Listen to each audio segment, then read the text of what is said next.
Hi guys, अगदी 3.5 महिन्यापूर्वी ठरवलं होतं की 31 डिसेंबरपर्यंत कंटिन्युअसली व्लॉग्स, पोएम्स जे जमेल ते पोस्ट करायचं.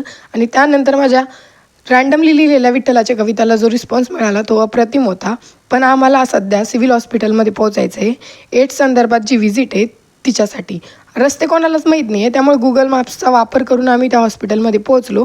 आणि इथं आल्यानंतर असं वाटलं की परत एकदा नीट द्यावी, पण गव्हर्मेंट कॉलेजेस घ्यावं. पण कसं असतं ना, पण जर असं असतं तर, आणि जे आहे ते बरं आहे, असू दे, जाऊ दे, राहू दे, यामध्ये अडकलेलो आम्ही व्हिजिट कंप्लीट केली आणि आम्ही नंतर घराकडे तिकडे जाताना माझ्या डोक्यात विचार आला आहे की 4 दिवसात तर 2025 पण संपेल. त्यानंतर मी काय पोस्ट करणार आहे? कविता, व्लॉग्स, एज्युकेशनल कंटेंट? हे तर मला पण नाही माहिती. पण आम्ही जाता जाता डीमार्टमध्ये पोहोचलो. खिशामध्ये फुटकी कवडी नसल्यामुळे नुसता टाइमपास करून परतलो.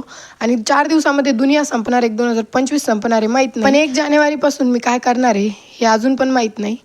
आणि रिझॉल्युशन तर मी कधी बनवलेलं नाही, पण यावर्षी कदाचित बनवू शकते. Stay tuned for my next move, ज्याच्याबद्दल कदाचित मलाही माहीत नाही.